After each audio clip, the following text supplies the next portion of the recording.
Good morning. Leadership is a moment, a journey, and a symphony. Every leader has to be a sage on the stage and at times a guide by your side. Through all stages, effective leaders connect, engage, and influence in ways that seem almost magical and mysterious. Yet, research in the neurosciences and neuropsychologies tell us that these leaders follow certain principles in how they think, speak, and act. This podcast, The Sage and Guide, will explore, amplify, and celebrate such leaders, their strategies, and their successes at work and in life. The Sage and Guide podcast will also showcase presentations and conversations with such leaders. I'm your host Raju Mandhyan. I'm a speaker, trainer, and a coach based in the Philippines. I do hope you enjoy the Sage and Guide podcast. A few days after I uploaded episode 4 on knowing yourself, I received immediate feedback. Ronnie liked the episode very much and said that it would be nicer if I pumped in a little more energy into the talk. There you go. I shall strive to do so, Ronnie. And Ronnie, because of your feedback, my podcast listener has a profile and a face. Yours. A 40-something successful business person, born and raised in Europe, but now living and working in Asia successfully. So let's get right into accepting yourself, episode number 5. After you spend time answering the 3 questions from episode 4, titled Know Thyself, and have a much more clearer picture of yourself and your true identity, where do we go? Where do you go? What do we do? I believe that we learn to accept exactly who we are and come to terms with that image. That is step 2 after knowing thyself. We learn to accept our strengths and shortcomings in terms of our physical facets, our mental abilities, and also our socio-relational aspects of life. One accepts the fact that he may be tall, short, intelligent, not intelligent, rich, unrich, successful, or unsuccessful at life. One also learns to accept that he may be easy to anger, easy to disturb, easy to sadden.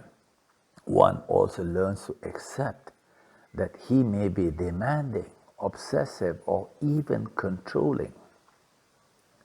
All of us, we spend huge amounts of energy in lamenting about our past, about the lack of resources, or about our perceived personal shortcomings. Accepting yourself does not mean that one ought not to make efforts to change towards a better version of oneself. But before making these efforts, we ought to come to terms with whatever we are, whoever we are. So here are 3 suggestions from the top of my mind and my heart on how to go about accepting ourselves. Number 1, you might have heard this before. Let go of the past. Let go of the past. Many of us still regret that we may have not gotten the right kind of nurturing in our childhood. We complain that there just was not enough support or enough resources available for us to have bloomed into our best. I personally have been guilty of that often. I have many a times heard myself say how tough my life was in the India of the 60s. How I had to line up for kerosene and I had to wait for ration groceries, or the clothes that were given to me were so simple, so humble, so few.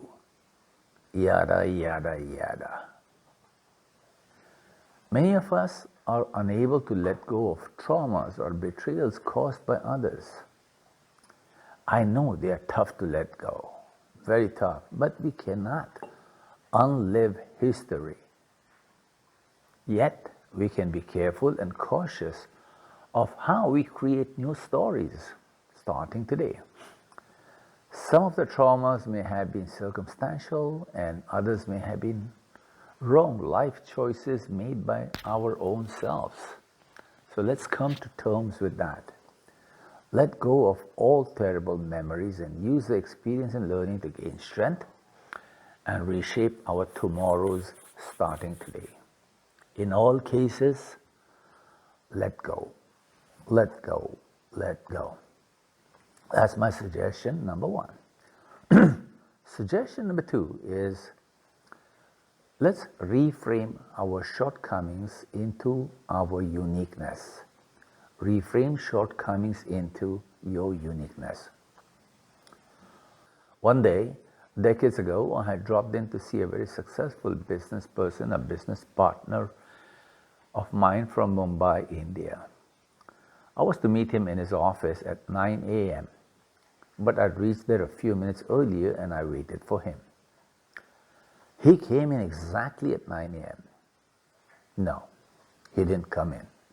He was carried in by two hunky helpers and placed in his richly upholstered leather chair behind his fabulous and huge desk. At the sight of that image, my jaw wanted to drop. Thankfully, it stayed in place. I'd been doing business with Mr. Batliwala and his company for several years, but I did not know this about him. My eyes might have widened a bit at that image and that sight of him, but he barely blinked from the recognition. Instead, he stuck his hand out to shake mine and said, "Hello, Raju, welcome to India." That was a moving moment and I was left inspired forever. It is still very fresh in my memory.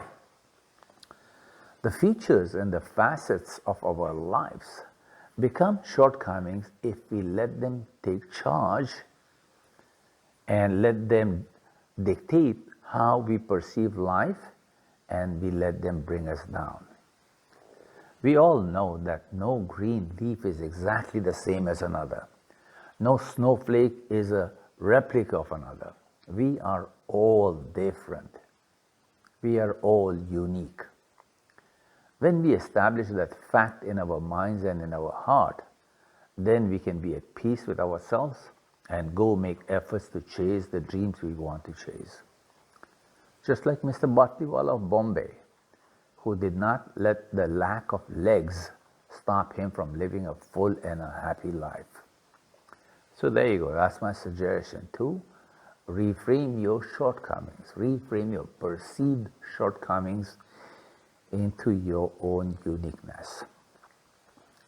Number three is to consider yourself as a work in progress. So yes, I am saying let go of the past. Yes, I am saying accept your uniqueness.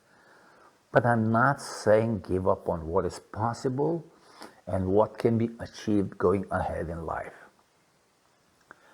I come from a school of thought leadership where we consider each morning, each waking morning, as the beginning of a new life, as the beginning of a future yet to be shaped by our choices and to be constructed by our efforts and then enjoyed. Every morning, a brand new life. So, if you consider yourself to be lacking in financial wealth, then get up. Go make plans and put them into action. When the plans and actions come together, you will surely be richer than yesterday. If you consider yourself lacking companionship and hunger for a healthy relationship, then get a new haircut, buy a pair of nice shoes and hit the happening places. Sooner or later, someone will catch your eye, or someone might just drop down from the skies and sweep you off your feet and away from those fancy shoes. Yeah, that happens. I have seen it happen often. If health and fitness are your concerns, then put on those sneakers and simply walk out the door and not come back until you feel you have gotten a good workout. Do that for several weeks at a stretch and you will see change come about in your health and fitness levels. My friend and motivational speaker Jim Cathcart from the USA, at the age of 75, does exactly that every day. He just puts on his shoes, walks out the door, and doesn't come back until he's had a good workout. You see, change happens all around us all the time. But when we take the lead on that change, that becomes progress. When we take charge of our health, wealth, and personal happiness in small steps, then we become a constant work in progress. It's a great mindset. And it is also great to achieve goals. But it is equally important to keep on making new ones and working at them. So there you are, friends. Ronnie, in fact, and Ronnie and friends. These are my 3 quick ideas on how to accept yourself beyond knowing yourself. This place of acceptance leads to self-appreciation and surely to self-actualization. And I'm hoping that many of you listening into this podcast are wannabe leaders. Well, I'm not hoping, I'm sure that many of you listening into this podcast are wannabe leaders and you want to self-actualize into being a sage on stage and a guide by the side of your people, by the side of your world. Accepting yourself is a big stepping stone towards that destination. I hope you like this. Until next time, adios. I'm your host, Raju Mandhyan, and this is The Sage and the Guide. There you go. I hope you enjoyed this podcast and it was helpful to you. If it was, then the most helpful thing you can do is to leave your review of this podcast on iTunes and Spotify. Your reviews will keep this podcast going and serving others. It will also be great if you will share this podcast with your friends and family. And if you do need my help with your leadership development and public speaking skills, please do look me up at www.mandhyan.com and www.rajumandhyan.com. Adios and mabuhay.